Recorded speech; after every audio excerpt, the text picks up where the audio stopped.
dreaming. I think I already have it. All right, and we're live.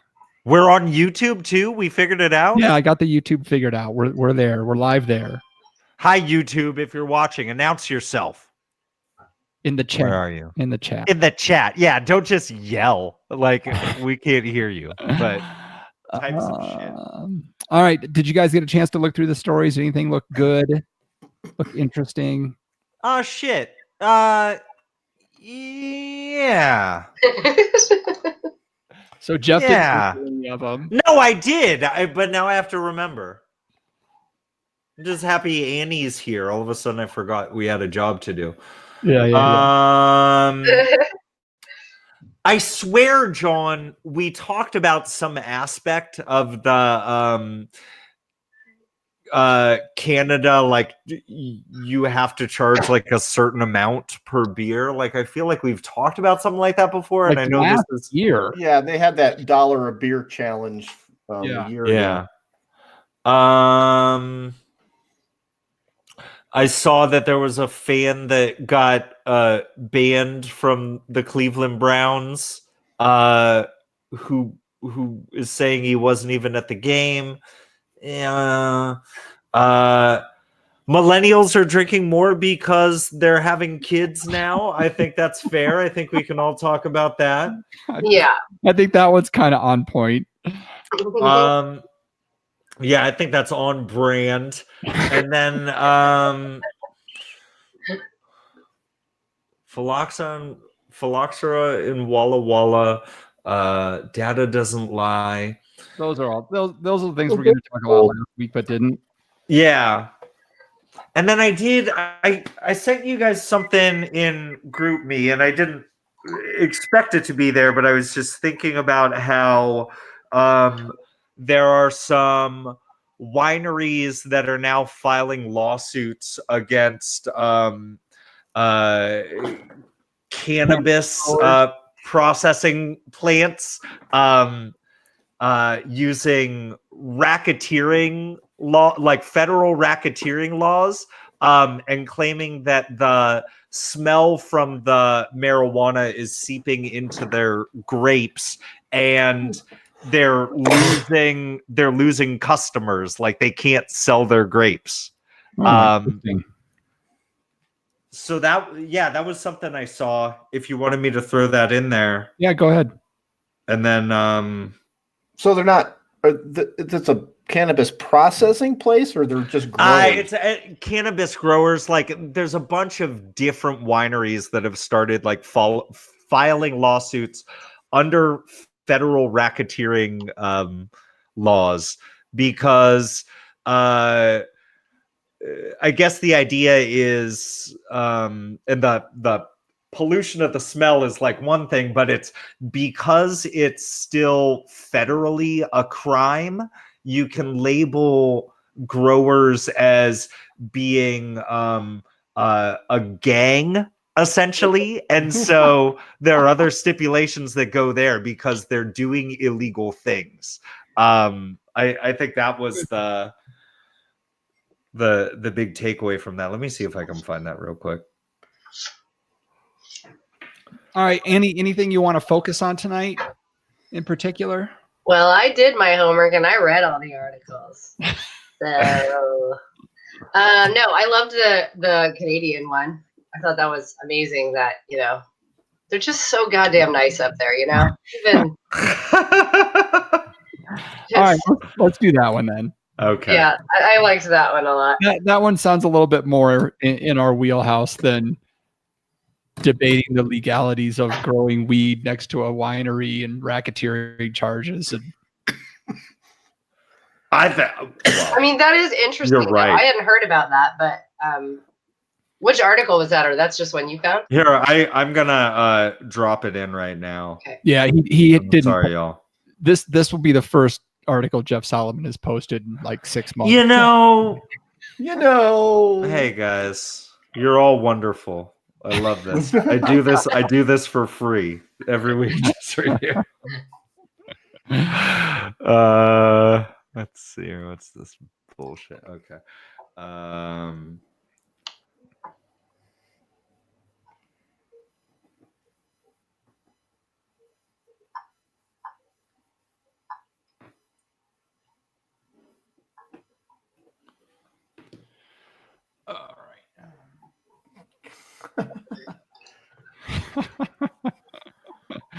Great intro, Jeff.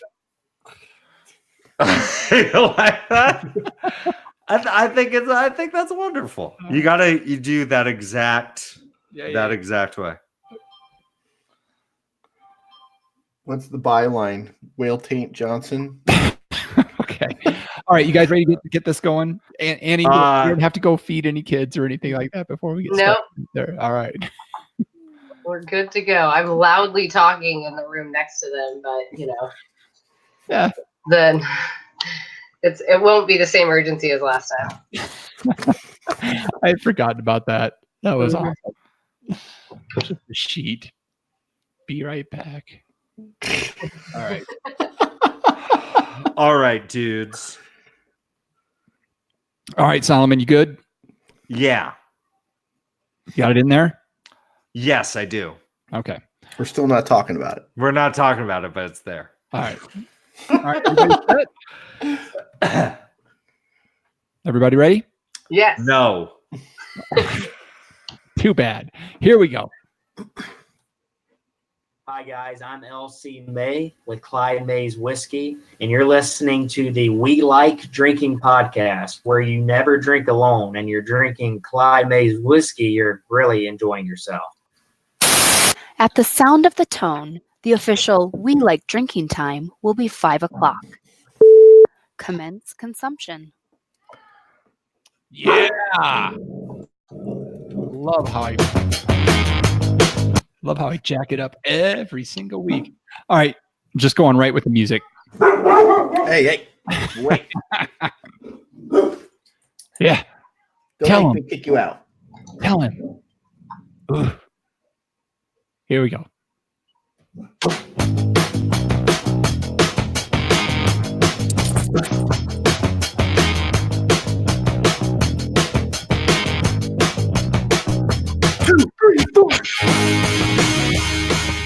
This week on episode 244 of the We Like Drinking podcast, we'll be discussing a bunch of stuff.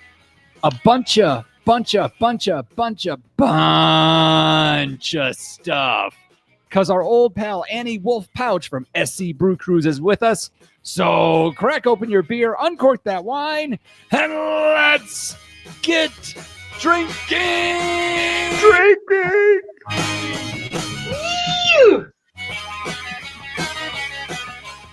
All right, drinkers, I am so excited. Historic episodes tonight, but it's historic every time Annie is on the show. So it's an old hat for her. But let's get to this. And let me say cheers, my podcast drinking friends, and welcome to Happy Hour 244 of the only two-time award-winning topical beer and wine education podcast focusing on fun. John's throwing up the gang signs. We got our visual cues going for the podcast already. You can't beat it. So, listeners, he's very intimidating. I'm scared. So, by now you've realized that you just love what you're listening to. You can never miss another show. So the best way to be able to stay on top of it is to visit welikedrinking.com/subscribe, where you can get yourself subscribed to this awesomeness. We're going to get to it. We've got a lot to talk about. We've got a lot to drink. Let's be honest. And let's find out who we're drinking with tonight. We have our usual panel members. We have our prolific wine blogger, Jeff Solomon. Quasi? Nano prolific? I'm nano prolific. You tweet now instead of you're a wine tweeter. No, you don't even do that. Occasionally. Look at my feed. We have our beer brewer, John Ruyak. Yeah, I did that this week. I would hope so. And I am your host, Jeff Eccles. Now, our guest this week needs little introduction to our community as she returns for her astounding 7th trip to the hot seat. She is the owner and founder of the Santa Cruz Brew Cruise, a service offering Santa Cruzians. Is that the right terminology? Ouch. I think it's Cruzins. I thought it was Cruzins or Cruzalinos. On a Sunday afternoon. Santa Cruzians, the chance to visit local craft breweries from the comfort of a 1989 Thomas International bus named Betty Jane. Or If they're looking for a more intimate setting, hop aboard Slow Boy, a 1964 split window VW bus. Please help us welcome Annie Wolf-Pautsch. Welcome to the show, Annie. Mama's back. Hey. Yes, I have in here. If we don't want to call you Annie, we can call you the mother of Hollywood. Yes, that's correct. Or you know what our new thing is Hollywood Nights. Amazing song. So we just blare that often. Nice.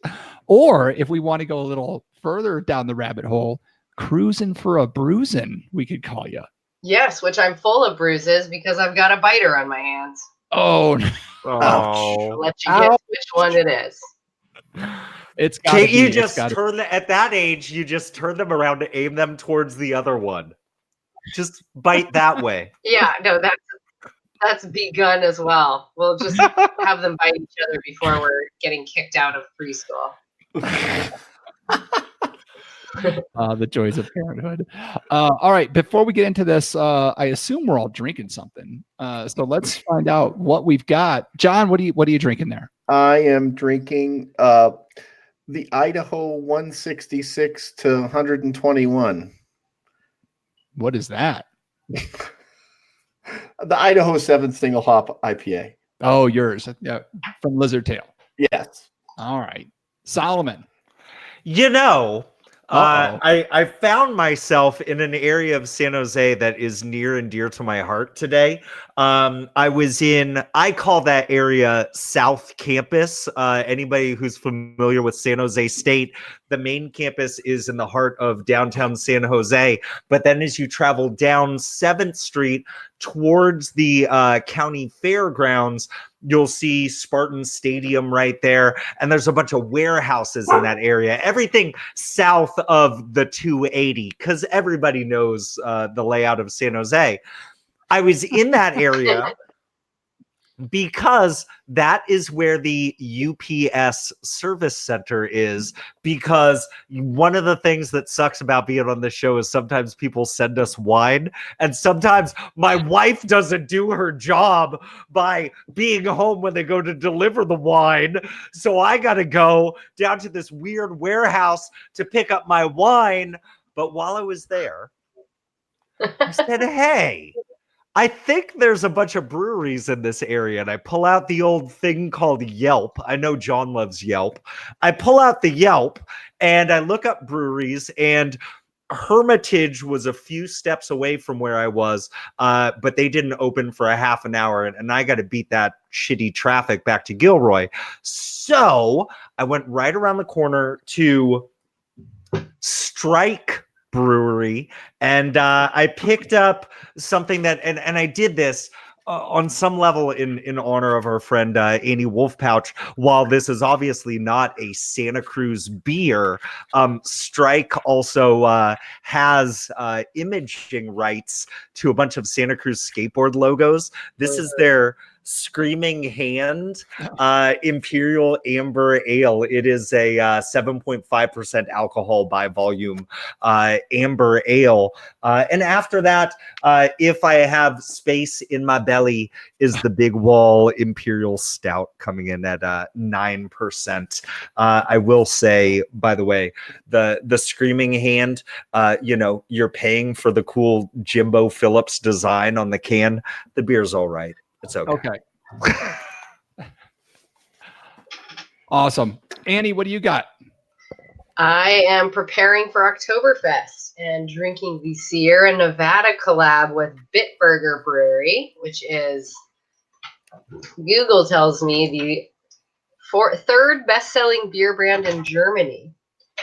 And I went ahead and poured myself a liter of it. So there you go. Way down and just refilling as needed, as need be. Awesome. So now this is wonderful. So you guys know the tavern. We like drinking the tavern. So we get a message this week from one of our listeners who happens to be in Colorado Springs this week. Kirsten from Texas came all the way up to Colorado Springs, and she brought beer for me. I would say for us. but I'm just going to keep it all for myself. So this is from the Highlands Brewery. This is the Freaky Deaky Belgian Tripel. Let me see if I can get this up there. Oh, look at Oh, that. wow. 10% ABV, 46 IBU. And man, it's a tasty little treat here. It's definitely full Belgian, but it's not like some can be like over the top with the flavor profile. This one's like, it's kind of chill and kind of delicious. I'm kind of enjoying it. Yeah. Well, go ahead, John. I was just going to say the Tripel from Lizard Tail that you had, it's really got some minor apple and pear notes, and it's not over the top Belgian. It's just over the top alcohol. Right. And if I get through that one, then I've got some juicy bits.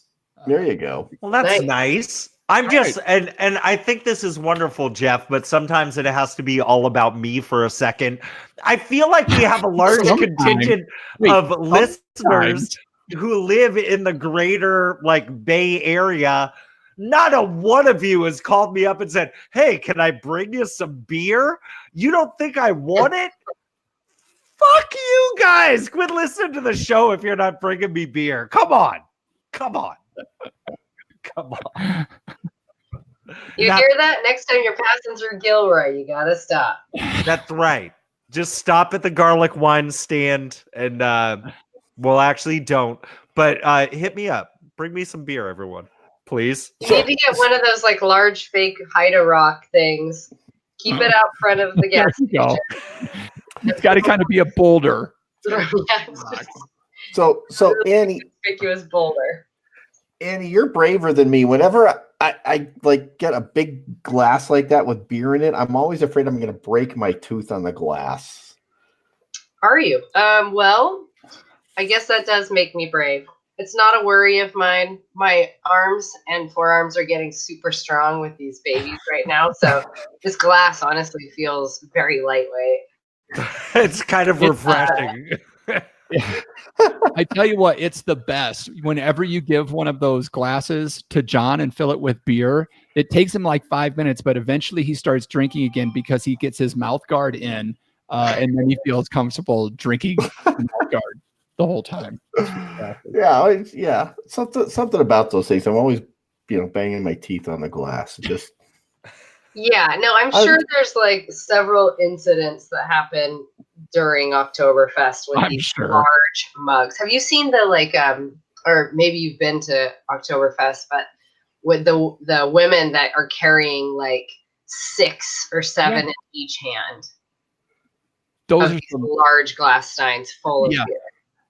No problem either. No problem, yeah. It's incredible. All right, let's get into the show.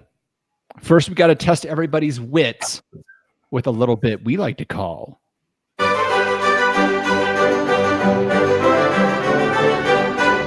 wine, beer, or pop culture reference. So this is where I'm going to give the panel a term, and they're going to try to tell me if it's a wine term, a beer term, or some kind of pop culture reference.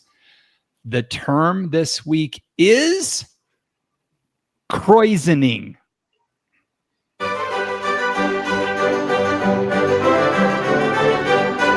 So is kreuzening a wine term, a beer term, or a pop culture reference? Jeff Solomon. Can you please spell that? I can. K-R-A with an umlaut, U-S-E-N-I-N-G.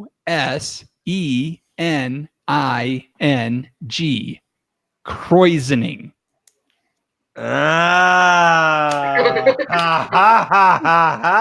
Okay. Recently, I was talking about how even though I don't speak German, I find it interesting with a lot of German roots to English. Every once in a while, somebody will be speaking in German and you catch something. You're like, wait, how do I know this? But I'm so glad that you spelled kreuzening out for me. The beginning of it, C-R-A with an umlaut, U. K. Sorry, K. Same difference. It's the same thing, everybody. Come on. Don't be silly. So when I look at it, it's very close to kraut, and I know there's a T missing everything, but I'm seeing that there. And when I think about kraut, I that just means like well, cabbage, right? But so I think that krausening is the it's this aspect of the natural fermentation process that is typically happening when you're making sauerkraut. However, it's also used for naturally fermenting kombuchas and beers. I know Germany is well known for their kombucha. So I'm going to say that this is a beer reference, krausening. Krausening, and it has to do with the fermentation process. The fermentation process, the natural fermentation of beer. So like an open tank fermentation. Okay. Yeah. Okay. Yeah. Big Bird. Is that what your shirt? Mama Bird. That's what your shirt says. Mama Bird. Oh, I was like, gee. What'd you call me? Mother of Holly. I'm sorry. I am going to also agree. I speak a little bit of German, but I'm going to also go ahead and say it's a beer term. Mostly because I think one of our local breweries, Corralitos, talked about it recently in one of their posts. Okay. And what they're doing over there. So I'm going to say it is a beer term, but historically, every episode I say beer. And sometimes I'm not right. But sometimes you're exactly right. John Ruyak, you want to bring it home? So krausening, guys are Solomon's kind of close. He is kind of, but it's not. When you krausen, what you're doing is you're adding unfermented wort back into finished beer in order to carbonate it. So you're going to actually put it in a closed vessel. The uncarbonated, the unfermented wort is called Gyle, Gyle.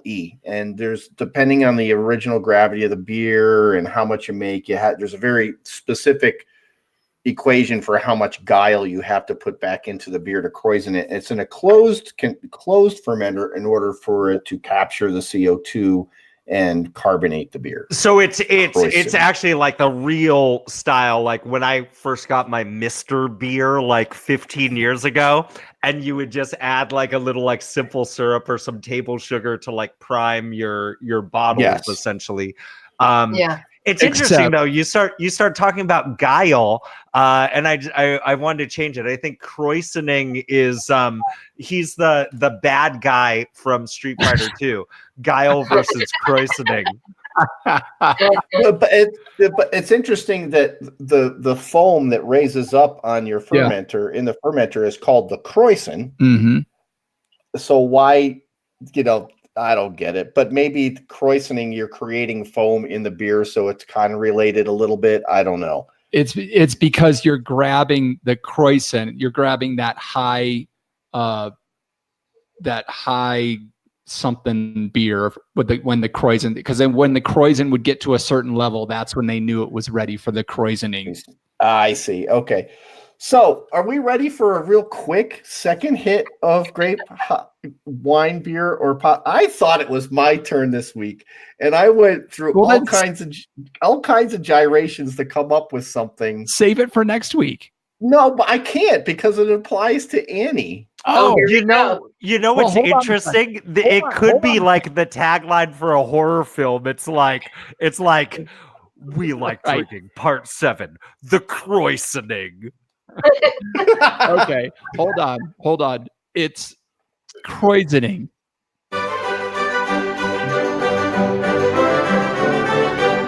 I tell you what, John, here's what we're going to do just for you. We're going to interview Andy because we're already almost 20 minutes into the show. We haven't talked to our guest really yet because we're terrible people. That's okay. Big Bird's just going to be chirping in left and right.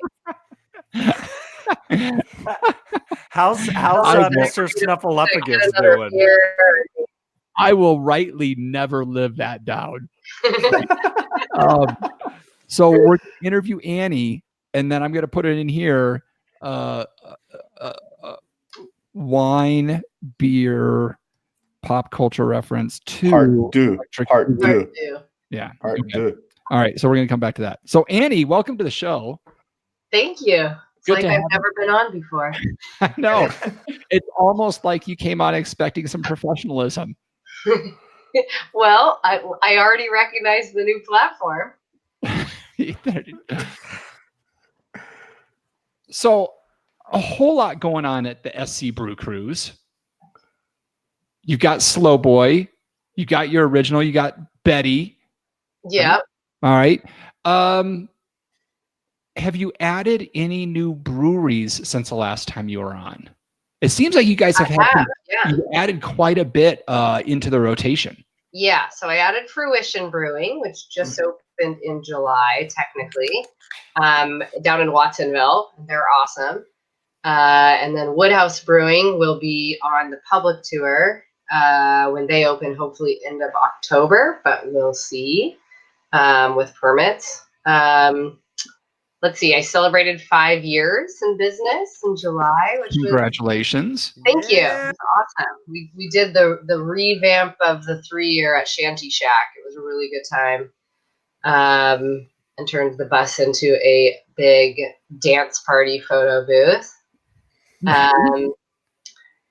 I have a new driver. My haunted tours are starting in 2 weeks, which I'm very excited about. Tell us about those. Well, that's the Boo Cruise. Boo as in boo. Mindhunter inspired. We focus largely on all of the supernatural and serial killer history of Santa Cruz, while also, of course, drinking beer. So starting into the brewery. That one's less beer related and just more a really good time. And I had to take off last year because I just had the twins. So I'm really excited to put back on the Mrs. Frizzle costume and get behind the wheel. That is such a great costume. I mean, you know, the amount of bus drivers I've gotten to do, I still am always open for new suggestions because there's endless possibilities. But yeah, so still with the 2 buses, had a really interesting conversation with a local cannabis edible company in town that's pretty big called Big Pete's Treats, about potentially doing the cannabis bus, which I talked about, I think, the last time I was on. I think the main thing that I'm, thinking about with my business is where do I expand if I do expand, or do I just start doing more fun, ridiculous things with the bus? And so far, that's been the direction that I've taken it. But the beer scene's doing well in Santa Cruz. Most of the breweries right now are down in Long Beach, which, in another year or so, maybe I'd be able to make it. So basically, it's a California Craft Brewer Summit, but we've always hosted up in Sacramento for the Bay Area brewers have hosted, and all the SoCal breweries wanted to host it in Long Beach. So that is occurring right now. Next week, I will have some really good beer delivered to me from breweries down there. Nice. I'm looking forward to that. But yeah, I mean, Brew Cruise is going well. I did have to hire the other driver because apparently it's like once I got back to driving, it was a little overwhelming. I really didn't see my husband or twins most of the summer because I was doing tours all the time. Stop. I mean, looking at your calendar, you guys are booked like every single weekend, sometimes 3 days. Well, which is great, and that usually was a lot easier for me to do. So as any of you parents know, you have to take the time to sort of prioritize and multitask and make sure that you're physically able to do all of the things that you want to do. So, yeah, hiring a driver works out well. Also, he's doing Sundays so I can watch some football because I'm a big football person. My fantasy draft worked out well for me this year. So, Nice. doing Nice. good. Yeah. Who went off for you last week? I mean, did you see McCaffrey play? Yeah. Fuck, man, I And hate Le'Veon everyone. Bell. I had the worst fantasy week of all time in every single league. Like, I'm not happy, but we'll talk about that later. Yeah, well, my fantasy, I think we've talked, or maybe I've mentioned it sometime. My fantasy team is Lois Einhorn is a Man, in homage to one of my favorite films of all times. So Lois always has the best kicker on her team. Usually I would go with Mason Crosby because he's a former Buffalo. But I got to give, tribute to my 49ers. So went with Robbie Gold. And solid gold. Solid gold. So we, hopefully he'll lead us to victory. That may be the best team name I've heard in a long time, especially that you make sure you get the best kicker. Yeah. Well, the avatar is just the up close tucked penis shot. You know that, like when you're playing Lois, you're like, damn it, playing this team. Because you just stare at that bulge the whole time. Has anybody countered that? Is there a laces out team or anything like that? Not in our league, but we have a pretty stacked league. If you're familiar with football, Peter King, one of the greatest sports sort of writers of all time, his daughter happens to be on our team. So oh, wow. She sets the bar pretty high. Pretty sure she's got some inside information going on.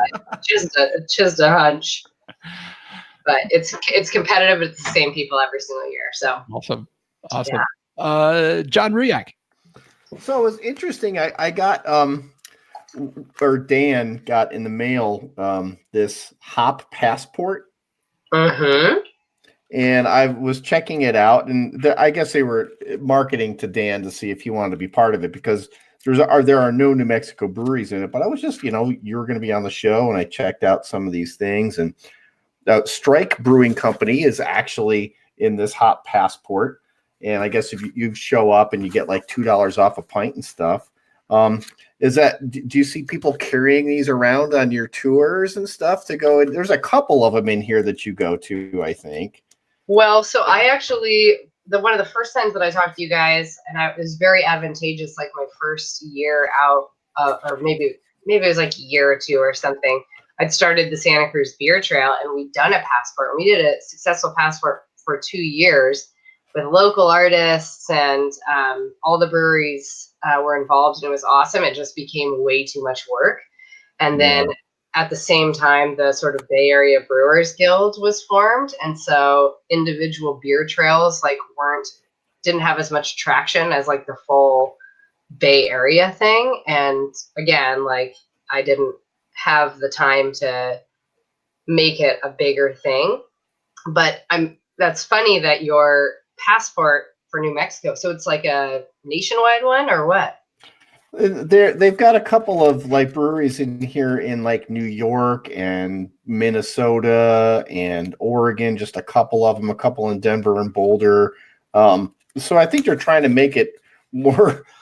This is basically California and Arizona, and I think they're trying to make it more regional. So I think they're trying to get. You're wealthy enough to fly across the country to get $2 off on a beer. Yeah. You don't need $2 off, right? I mean, that's incredible. But yeah, I'd be interested to see who makes that.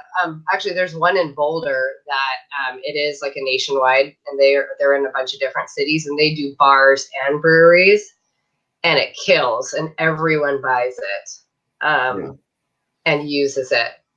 But yeah, I haven't seen a passport, or people are not necessarily bringing on passports on the bus just because they're getting a beer. Yeah. As part, yeah. Yeah. I just one thing about the possible cannabis tour that might be your simplest one. You'd probably just like go to one place and then drive around the block a couple times, and no one would notice. That's what I'm saying. That's when you hit the button and all the pay for Doritos drop out. Yeah, exactly. Like in my head, so I was overthinking it initially. I was like, how are we gonna do this? Like, it'd have to be a Pope-mobile. Like, I can't, be getting like contact high while driving people around, and I don't want to have the partition like a limo. And then it's like, duh, you just do edibles. Yeah.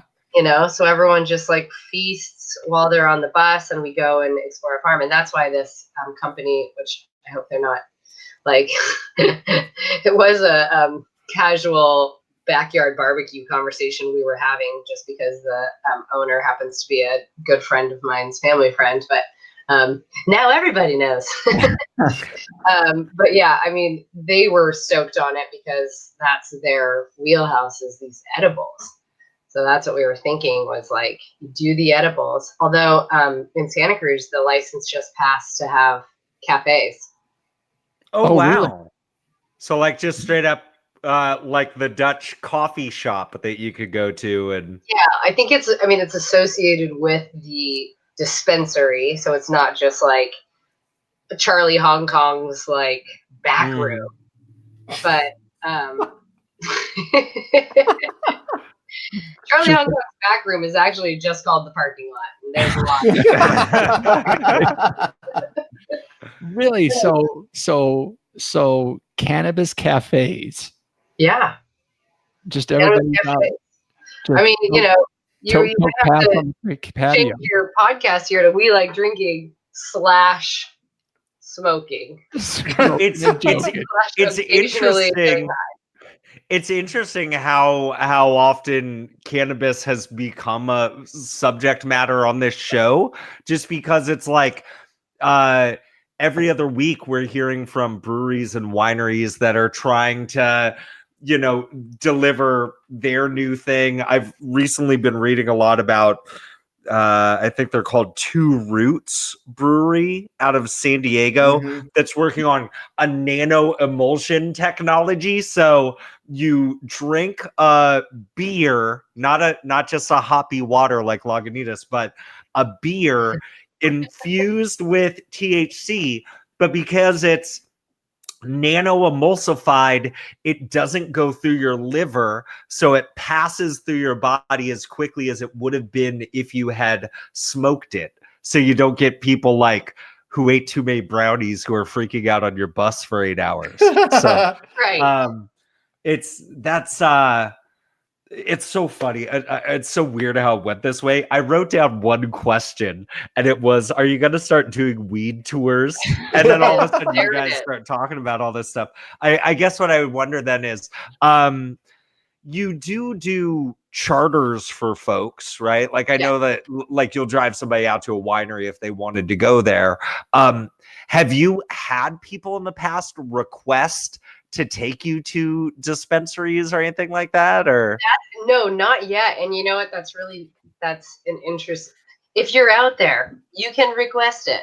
I would love to. No, my coolest one that I did, I forget if it was before or after I'd spoken with you guys last, but was the cider tour.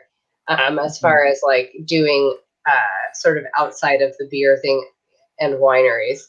But I would totally go to the farms. I mean, there was cannabis tours. There was an article in Edible Magazine about it that Emily Thomas, our local brewer and owner of Santa Cruz Mountain, wrote this summer. So they were just doing farm tours of cannabis fields, and so you could basically go out to it. They weren't like it wasn't a transportation thing. You would walk through the farms.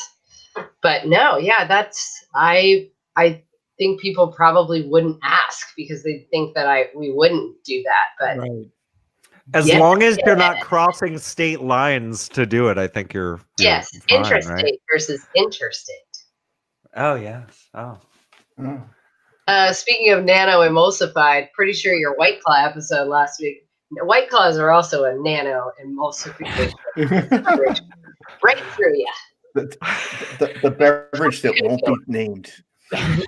Oh God, but I will say I basically shoved 2 cans of White Claw into the belly of my uncle when he was leaving my house the other day. I'm like, have you ever had White Claw? He's like, no. I go, here, just take these.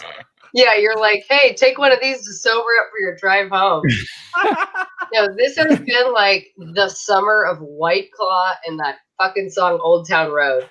That's all that I've heard, and that's the theme of this summer on the bus. Is my bus is sponsored by White Claw at this point. We won't even go into that there's shortages of it or anything like that. Oh yeah, well, all those people will cry when I tell them after last week's show I poured them both down the drain.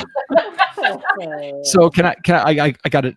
While we're just on this tangent, I got to tell you a story. So we have a new addition to our household. We have a new kitty in the house. She's all white. And so Grandma Sparkles, who's watching the show right now, she watches the show every week. She thought of a name for the kitty that we should call her White Claw. I think that's wonderful. You got the name. I do not think it's wonderful. Just call her Natural Did you Lime.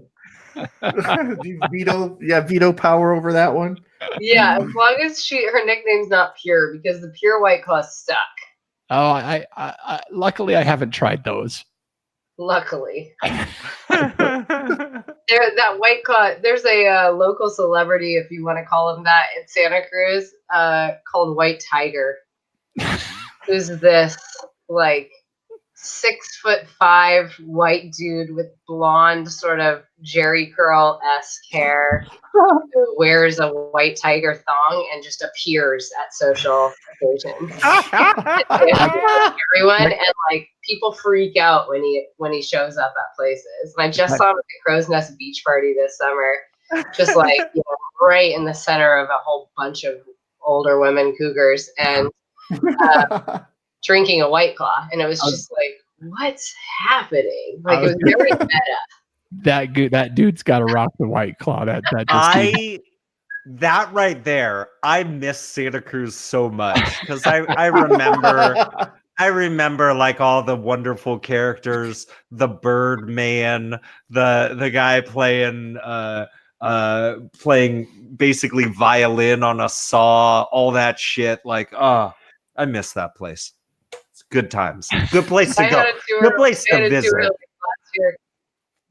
They're all, we want to see something weird. They were like a tech group from San Francisco. They're like, I heard Santa Cruz is really weird. We want to see something. And I'm like, I mean, like it's not weirder than any other place. And we literally round the corner and a guy's wearing a cat as a hat.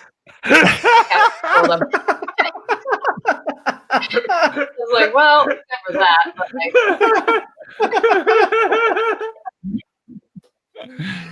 oh God, I have so many. If we ever do a WLD fan base listener meetup, it has to be at Santa Cruz. Well, Santa Fe, there's a guy who walks around the square in Santa Fe, and he's been there for years, and it's a dog, and there's a cat riding on the dog and a rat riding on the cat. So there's a rat on a cat on a dog, and they just walk around the square in Santa Fe. I once had a gentleman run up to me, hand me a pamphlet and say, have you accepted Jesus Christ as your personal tailor? And then just walk off. I think he's a carpenter. He didn't do anything with clothes. Okay. Jeff or John, any other questions for Annie? Yeah, Annie. Have you thought about like any like off the grid like tours, like going to Portland or Boise or just like grab it, having people and doing that kind of thing? I would love to. I mean, honestly, when the kids are a little older, Yeah, I was gonna say like mom off on the road trip with strangers for the purposes of stopping at breweries might not fly once they get older and are going through, therapy. But I think, yes, I would love to do that kind of stuff because I could totally like tow a trailer if need be and yeah, make it into like a road trip and document it and stop and see all of you guys along the way. Oh my goodness! Like this needs to happen. Like this year, this summer was taken over by the summer of the claw. Next year, it's got to be the summer of the cruise. Next summer sounds so good. I'm down with that. Nobody could move this last summer. It's the White Claw. That's the problem. Okay. One last question. Shoot. Annie, we spend so much time with you talking up all the amazing breweries and tap houses and just awesome like beer culture of Santa Cruz that you're so privileged to have really good connections with a lot of those places. And I know that what might be on your list in terms of, places that you'll take folks to doesn't even necessarily like begin to scratch the surface of all the places that you would maybe even want to take them to sometimes. But I just want to know this. As amazing as the beer scene is in Santa Cruz, has anyone ever requested to go to a brewery and you looked at them and you said, nah, we're not going there. I got someplace better in mind. Has that ever happened? I mean, again, I am a neutral entity amongst all the breweries. I will just help your route make more sense. You'll help fine-tune their palate, and you'll say... Tune your palate. I mean, I think mostly it's just, when it's not someone local, it's groups that are not familiar with the geographics of Santa Cruz, So they'll choose breweries that are like right next to one another, And I could just be like, perfect, I don't have to drive today. And just take them there and park. So I'm constantly trying to, because it's better for the whole format, to be able to have something. Are there breweries that I like? I wish I do enough going back and forth with the groups to sort of fine tune it, before we go out. But sometimes a group gets on and I'm like, God, you guys would have been perfect for X brewery. And we're going here instead. Like you don't fit the bill. And I know that sounds ridiculous because beer is for everyone, but there's certain people that would have a better time at certain breweries versus others, I guess. Although, it ends up all working out. There's been some misses. Generally, like if, a group's not feeling the vibe, we'll get our beers in head. Move on. Definitely a different vibe in every single brewery. Yeah. Yeah, and I appreciate that. I mean, I hate that cookie cutter shit where it's like everyone is doing the same thing, That's what makes it wonderful. Mm-hmm. Although I've said this 1,000 times, I don't know what is up with Santa Cruz not having more places that are like on the beach or outdoors or near the beach. Like, it doesn't make any sense to me. Real estate costs, I guess, but like the fact that we don't have any sort of like brewery or bar that's like right on the beach, like kind of near the boardwalk, I guess, or any of the other beaches is really strange to me. Yeah, that makes no sense. You think that'd be like prime location. Yeah. I know the perfect spot. Just fucking rip up natural bridges. It's falling apart anyways. Like just put some landfill in there and make that shit happen. It'll be awesome. Yeah, just take natural bridges down, make a fake natural bridges that has a balcony that you can drink on. But what about the Monarchs? Just fucking CGI that shit. They'll never know the difference. It'll be perfect. Okay. All right. Now that we've lost everybody listening. I know. Something about butterflies. Into it, it's over. What's that? Once monarchs are brought into it, it's over. Yeah. Yeah, game over at that point. All right, awesome. Annie, you know, it's always so much fun to have you on the show. We're gonna move on with the show, as you know. Yes. Stick with us, get into the rest of this mess. And we've got a bonus for your 7th trip. Here's the twist as Annie needs to refill.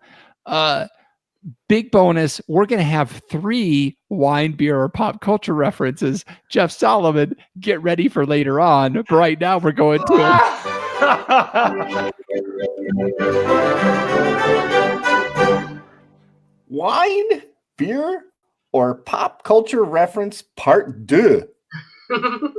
So we're going to try this again. All right, here we go. All right, here's the next term. Both out.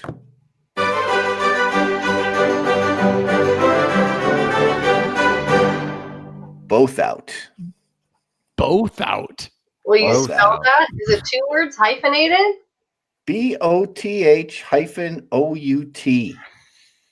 All right. Eccles, give this a shot. Oh, I literally have no idea what this is. So I'll just say this is a pop culture reference, and it's a term for getting beads in New Orleans Oh God. when you need them both out. All right. Solomon, what do you think? Both out. This is a reference to when Annie Wolf-Pautsch stepped off of Betty Jane and broke both ankles at the exact same time. And she said, they're both out. They're both out. There you go. They're both out. All right. Annie, what you think? That was the other ailment.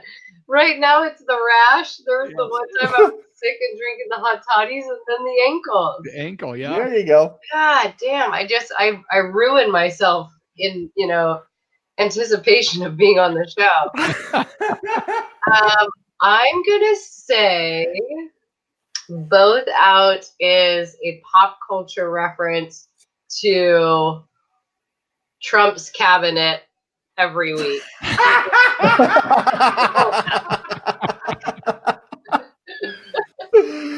Awesome. Well, you guys all got the category correct, but the actual meaning of the term is the style of the doors on Betty Jane. They both go out. Wow.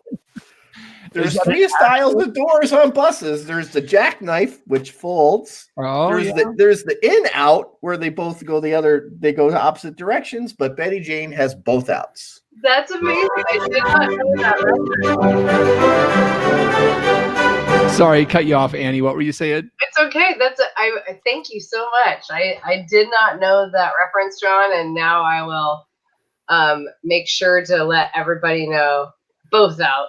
Get out. Mine. Get out the both outdoors. Get out the both out.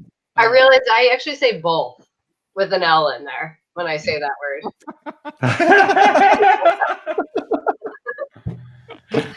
All right. Well, we're 2 down and 1 to go. That must mean it's time for our hard hitting booze news, where we discuss interesting, noteworthy, or you guys know the show. All right. So, John, What? We're going with me again? we're This is starting like- yeah. Oh my goodness. So apparently you can be banned. You can have your beer banned in Canada if it's too cheap. Good. That's I Good think that's Lord. fair. How does that happen? Well, this goes a little ways back. Some brewery in Canada called Drummond Brewery in Red Deer, Alberta. And remember that, Red Deer, Alberta. Okay, Red Deer. They made a beer called Beer Beer.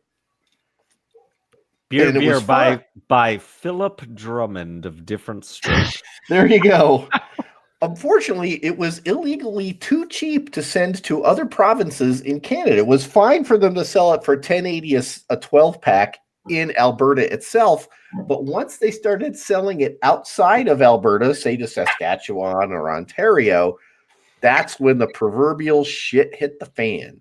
And apparently interprovincial law prohibits the selling of ultra cheap beer in Canada. They said it was too inexpensive and competing unfairly with the big giant boys up in Canada, Molson and Labatt's. What? Yeah, and the owner of the brewery is like, well, I'm sorry that those guys had a 200-year head start on me. I can't understand why they can't make beer less expensively. So they had a really interesting marketing campaign. They took their beer over $1 per can by putting a $2 bill inside the case and charging $12.80. Apparently, Saskatchewan didn't like that joke. That's very Canadian of them. And said, no, you can't sell this beer anymore. They didn't like the what? They didn't what? They didn't like the joke? They didn't like the price. Well, they didn't like the fact that they were still selling the beer for $10.80 because they were giving their customers a $2 bill inside of the 12-pack. So, apparently, it was just too much from them, and they were banned from selling beer in any other provinces beside their own. But let's think about this just a little bit. They're in freaking Red Deer, Alberta. Where is most of the barley grown in the in North America? Is it in Red Deer, Alberta, Canada? Well, Wyoming, Montana, and Alberta, Canada. I mean, they're right there, right? They're getting it cheaper than anywhere else. That's how they were able to make it less expensive than anybody. So yeah. Apparently, the Soviet Socialist Republic of Canada doesn't like cheap beer. So yeah, I mean, you don't see the wine community up in arms about $2 Chuck. Yeah, right? That makes no sense. It really doesn't make any sense. Like, if that's the price they want to sell, I mean, they have price controls in Canada for stuff. Apparently, not just milk, but beer too. Canadian dollar similar to the U.S.? It goes up and down. Yeah. For a couple of years, it was more valuable than the U.S. dollar, but for several years, it was down around 68 or 70 cents. So it fluctuates a lot. Yeah. I think it's brilliant marketing. I mean, like, I don't know that they set out to necessarily do that, but calling a beer, and then, putting it at a low price, like, people love that stuff. Oh, yeah. Especially if you're if you're honestly into the cheap stuff, the light stuff, marketing probably matters a whole lot more. Because is there really much of a difference between Coors Light and Bud Light? I know some of our patrons are like, do a tasting. Fuck you guys. Quit paying us. But I can see how, that's how the Pabst Blue Ribbons of the world, like, are really making it like we're the hip version of the exact same shit that everybody else is doing. Mm-hmm. And so I can see that because Canada is a pretty hip place. I understand their point where it's like, well, shit, guys, like, you're coming into our state and you're you know what I mean? And when you go into another state and you're undercutting the beer that's already available there. But then again, if you're talking about Molson and what was the other one? Labatt's. Like those are already like big international beers anyways. So it's not necessarily who cares if those are the beers being undercut. And folks that are really into like craft beer, they don't give a shit at all about undercutting when it comes to stuff like that, because it's like, that doesn't affect me. I'm not gonna buy that in the first place. Sell it as cheap as you want to, and then actually maybe I will buy it at that point, I guess. I don't know. Well, it's interesting that this happened a while back before the craft beer scene even hit Canada, and really in a lot of Canada, it's 10 years behind what the US is like. Yeah. A couple of places, Toronto and Vancouver, started a while back, but the rest of the country hasn't caught on still. I mean, they're still very nascent in their development of the craft beer scene. Quit using big words on the show. Nascent. Okay. Okay, so maybe Okay, I'm going to go that way means. back. I'm going to go way back into the podcast and say maybe Drummond was a progenitor. Oh God. Yeah, maybe, of the craft beer. maybe. Look, I'm just saying. Like, I think it's unfair to undercut the fine breweries of the Central Otago. You know what I mean? That's a callback right there. That's There. episode 2. Yeah, this is just some. God, it's just some bullshit. Is all it really is. Like, Government bullshit. they're putting tariffs on their own. Yes. Basically, is what they're doing. I like that they put the $2 bill in there. I like that the other companies didn't like that, and they can all go pound sand. And they should all just spend a little more money and drink some good beer. Is what I would say. Yeah. Go kick rocks, bro. Go sit on a Bro. I wish that there was a $2 bill in my Keystone Light 30 rack. I was getting $10 cheaper than any other case in college, but there That's wasn't. right. And I No, but you were getting the bottled beer taste in a can. So I don't know. I still feel kind of duped. I bought a bunch of Keystone thinking it was just Stone, and then joked on me apparently.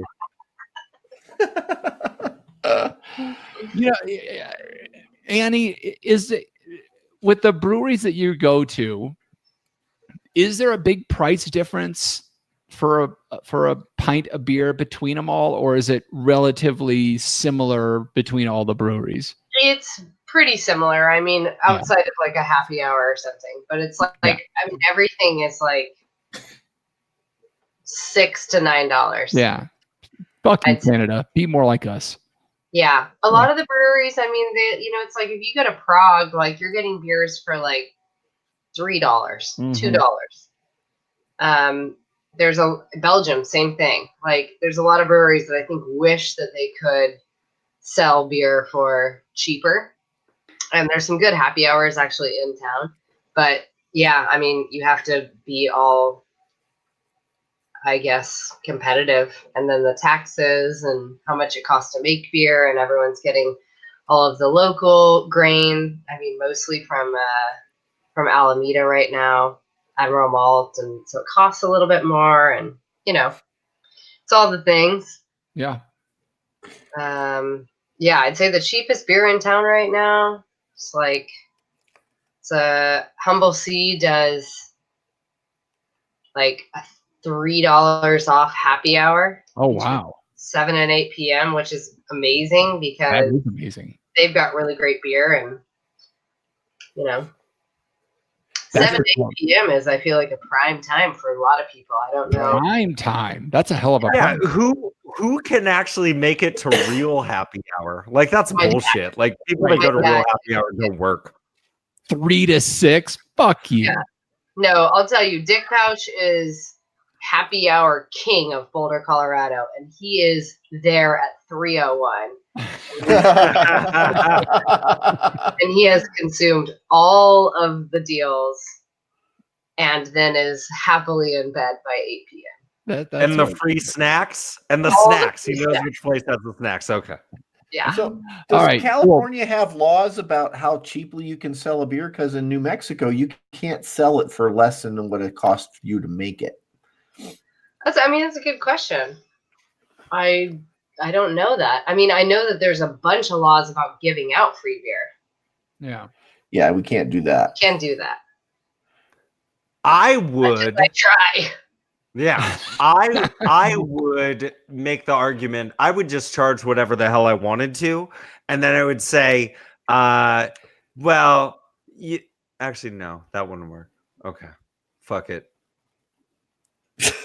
Great. Okay. Yeah. All right. Thanks for that, John. We're going to do one more story here. So, folks, the show might go a little long tonight. I'm not even going to go into this article. I'm just going to read the title of the article, and that's really all we need to see. This is from CNBC. Constellation Brands says millennials are drinking more now because they're having kids. I don't really need to read anything else. There was a lot of talk about how millennials, they were at on one hand, they were changing the drinking dynamic of the country because they were spending more on their alcohol. But on the other hand, they were changing the dynamic because they were drinking less. And I thought they were sober curious. That's you, John. That's you.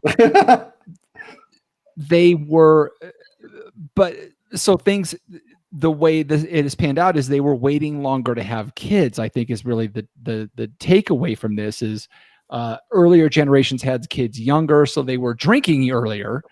And now the millennials, they've waited longer to have the kids, but now they've reached the point that the rest of us reached earlier in life when they're like, kids need a drink. So, John, I know you're well versed in this from 30 years ago. I know I'm a decade old in it, but I really want to look to the millennials on the panel here. I am a Zennial, by the way. I am in the Saved by the Bell Oregon Trail generation. Yeah, if I'm a millennial, I was the one who was like jumping from the dock onto the millennial ship. And You're the elder millennial. Yeah. Yeah. But so this just cracked me up to see this. I guess, and it was more of like the Burns evil laugh, yeah. Yes, you've reached it. But what do you guys think? I mean, is it because they're having kids? No, I think the title of the article could just be like, if you have kids, you drink more. Like, it has nothing to do with millennials. No, absolutely. I think that's totally fair. And I might even go a little bit further, right? If you're talking about people going through a process and deciding that they want to start a family, right? A lot of what might go into that process is, can we afford it? Because it's fucking expensive, right?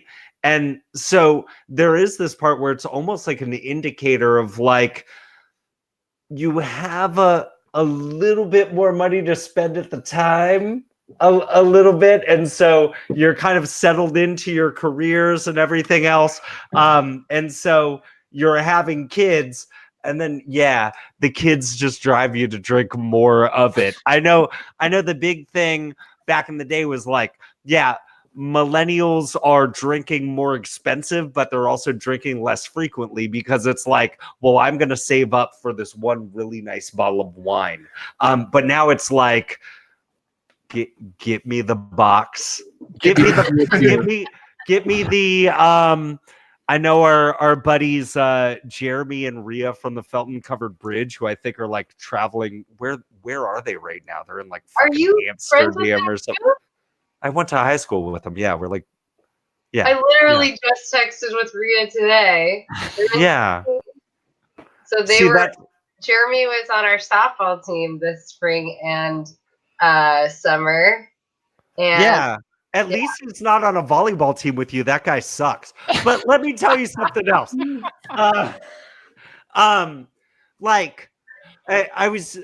I don't even know why the fuck I brought them up, right? But I was just thinking like, oh, no. Because I remember like Rhea was super excited about the 40 ounce of rosé that came out. Right. And it's like, that's what happens. You go from, I'm going to save up for this one big bottle to give me the 40 ounce of rosé. Like that's where you end up going, right? Give me the beer.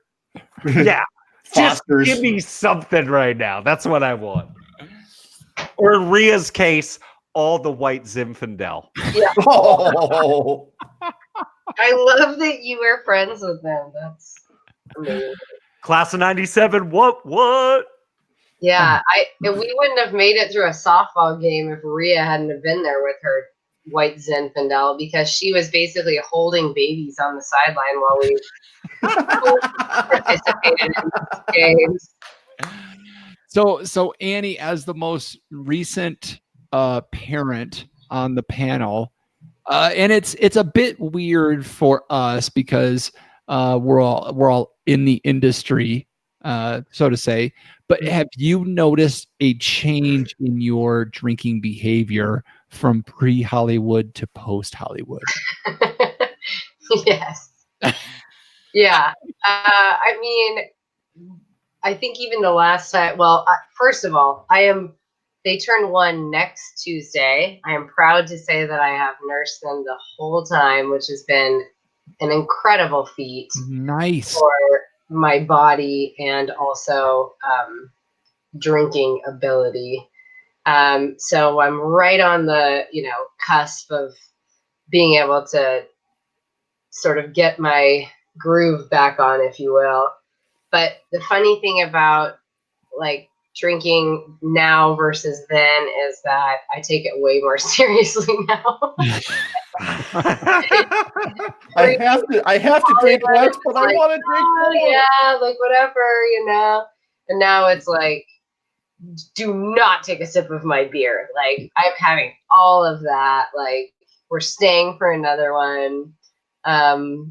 Yeah, no, it's a serious process now. I mean, my tolerance is definitely back up, I'd say. I think you kind of hit on it too, is pre-kids, going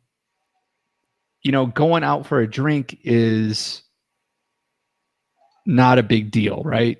Because you can do it anytime you want. But like once you have kids, especially younger kids, like those opportunities come so few and far between that when you get those moments, you're like, oh no, I'm holding on to this. Like, I mean, even like too long of a conversation while I'm drinking, I'm just like, excuse me. No.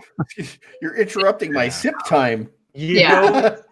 So when our first son Parker was born, almost 6 years ago now, we got into this awesome habit of like, we would have evening strolls. We'd fucking throw Parker in the Bob and we'd get like our Starbucks cups and just fill them up with road sodas with beer. And we just walk around the whole neighborhood, just drinking the whole time. It was so wonderful.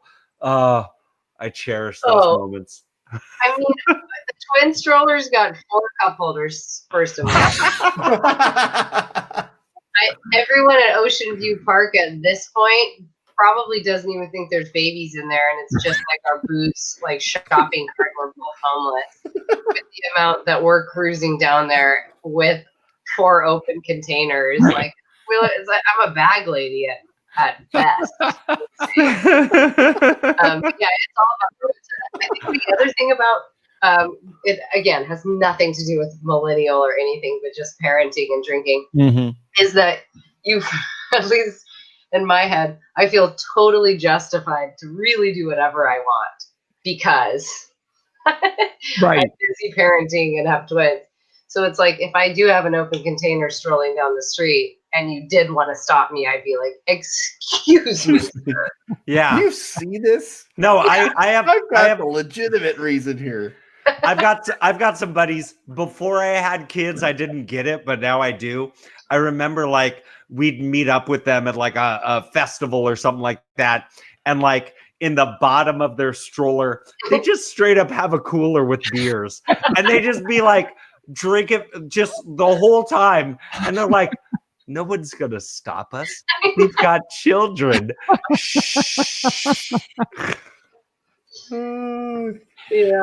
Yeah, Eddie, the point is well served. There's really no reason to put millennials on there, but they feel the need. But I think just parenting in general calls for a little bit more of this tip. Is this more than anything else like the way to put a title to an article, like this is how you build clickbait. Yes. Put millennial and beer or wine in there, and then there's some sort of movement, either an increase or a decrease. Well, you just made Brazilians of dollars. let's be honest. You have to put the millennials. You don't need the beer, but the millennials are suffering, and everybody and the clicks will just. Millennials killed blank. The blank industry. Okay. All right. That's enough of that. So they killed the vape juice industry. To all the parents, all the parents listening to the show, we raise our glasses and say cheers. You are good, strong people. It does get better. It does get better, folks. They grow up, they move out. And then you could just do whatever you want, whenever you want. Again. Cheers Awesome. to the parents. Awesome. It's a constant theme. Have a big glass of vape juice for me, everybody. Back in my day, vape juice was a nickel. Before it started killing everybody. Before Okay, we're going to move on. Before I got the COPD from the vape juice. Sorry. I'll mute every single one of you. We've lost total control. So it's time to take it more off the rails with. Oh, hold on. No, it's not. It's time for our third round of. I'm not even there. Let's try it again. It's time for our third round of.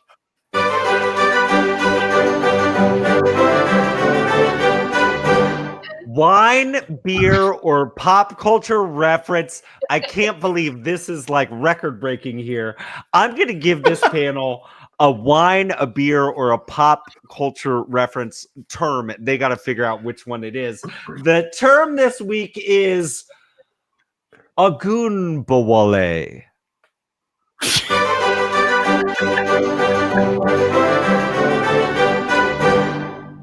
Is Agunbawale a wine, a beer, or a pop culture reference? Jeff Eccles is going to pee his pants, so I'm going to make him wait. And John Ruyak is Agunbawale, a wine, a beer, a pop culture reference. Solomon, it's going to take a while, but I need you to spell it. Okay. Ogunbowale.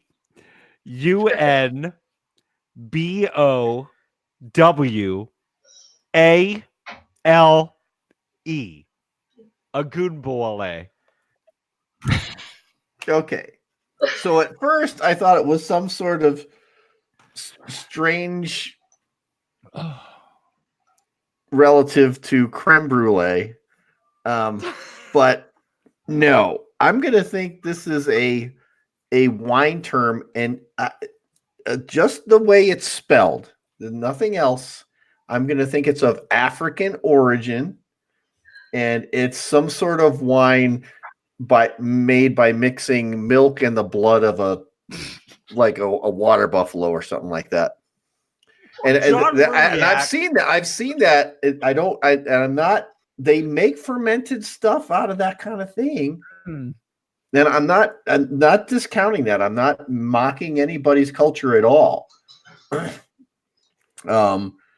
think it's it's a wine term. It's got something to do with some sort of fermentable in Africa. John, normally when we talk about grapes from Africa, people say Pinotage, but John Ruyak says Agunbowale is a mixture of fermented milk and cow blood. I've seen it, and it's a very sacred ceremony in certain places. So it is. I know I haven't ever had to do this. That's not what a Agunbowale is. Annie, what is a Agunbowale? I'm gonna go ahead and say that it was maybe something I muttered in my sleep-deprived insanity the last time I was on. It's just anything that somehow made it on the air. So I guess we're going with pop culture and or beer reference. Pop culture, because Annie once muttered this on her show when she fell asleep. A goonbwale.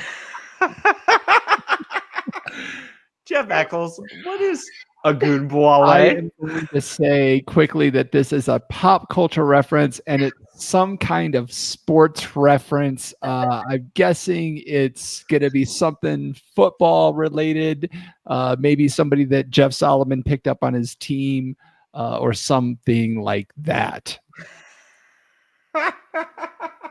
Someone.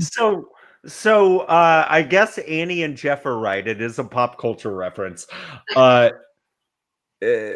Jeff Eccles gets the bonus points. So it's not an African wine term? No. But Dare Ogunbowale is the receiving back for the Tampa Bay Buccaneers, who I picked up while I was hella tilting because Cody kept stealing all my draft picks a couple weeks ago. Dare Ogunbowale. I love it.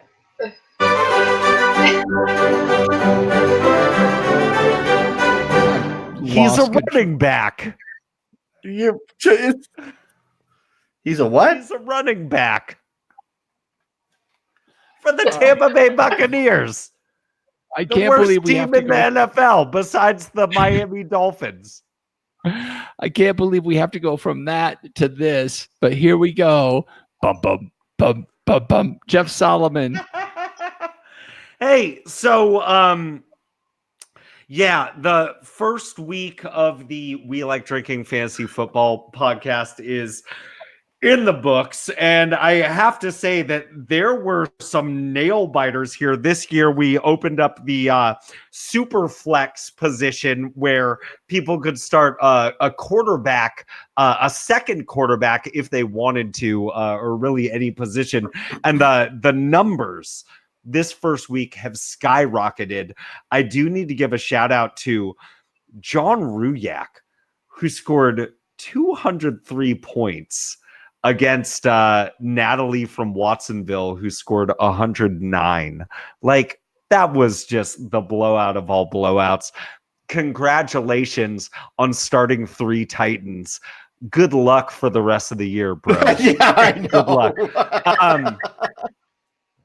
I will also give a shout out to Jeremy from the Felton Covered Bridge, who paced the league with 216 points this week.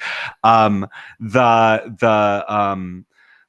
the ultimate beatdown of the week, though, was Yeah, for sure. Was our buddy Stubb was killing it all weekend long. He scored 203 points.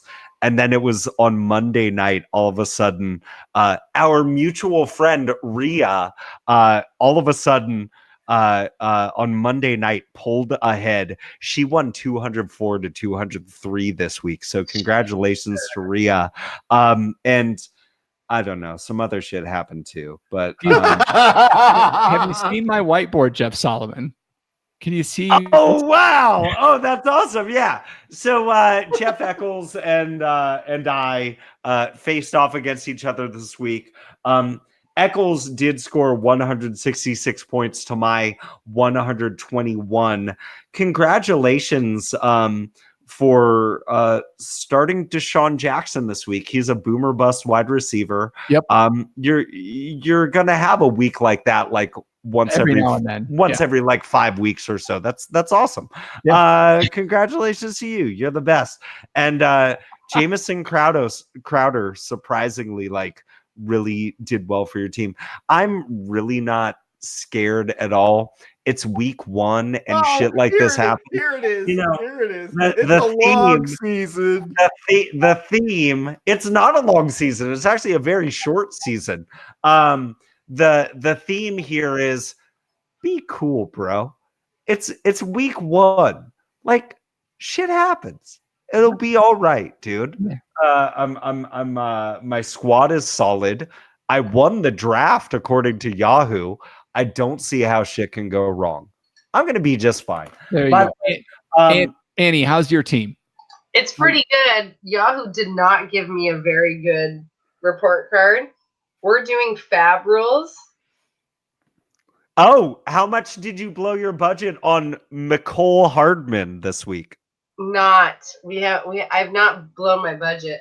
I also when I refer to my team, I actually refer to it in a we. I've had a manager for quite some time.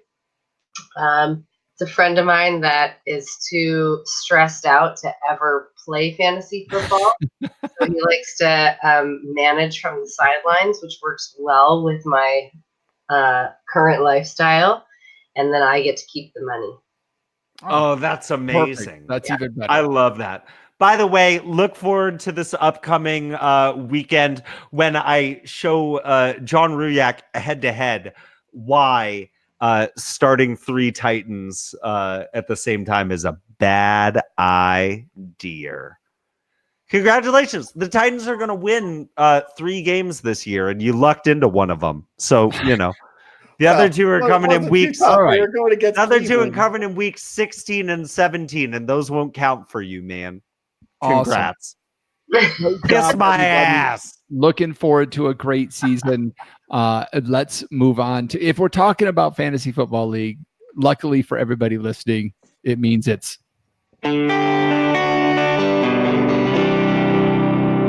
Last call. Last call. last call. Time to clean house and lock the doors. You know what we do for here, folks? We're looking for a little help from you.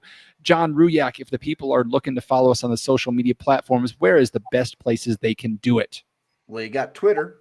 We Like Drinking 1, the numeral 1. You got Instagram. We Like Drinking, and our private group on Facebook. Become a tavernite. Go to the tavern. We Like Drinking. Facebook. We Like Drinking / the tavern. Something like that. Something like that. That'll get you to it.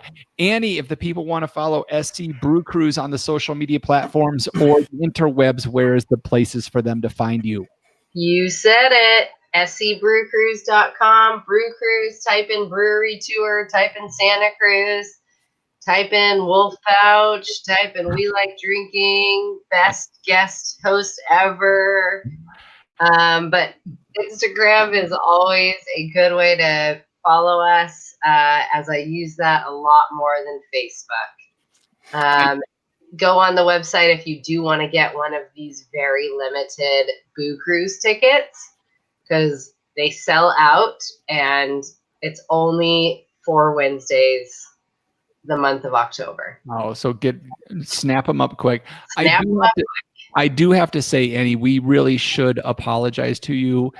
In researching for the show, I just did a search for Annie Wolf-Pautsch, and it was 2 pages of We Like Drinking websites, and there was nothing about SC Brew Cruise, because I am apparently an SEO master with your name, and completely manipulated my SEO to just go back to your podcast. Yes, you apparently are a panel member completely as far as Google is concerned. I hope you don't apply to any jobs in the future. Your boss is going to find this show and you're fucked. Jeff Solomon, if the people want to leave us a review, where can they go to do that? Look, you're listening to us on Apple Podcasts already, and you're like, no, I use Stitcher. No, you don't. You're using Apple Podcasts. So while you're looking at your phone, go ahead and scroll down, find those empty 5 stars that are there, and fill that shit up. Tap the little, poke the pencil that's right there.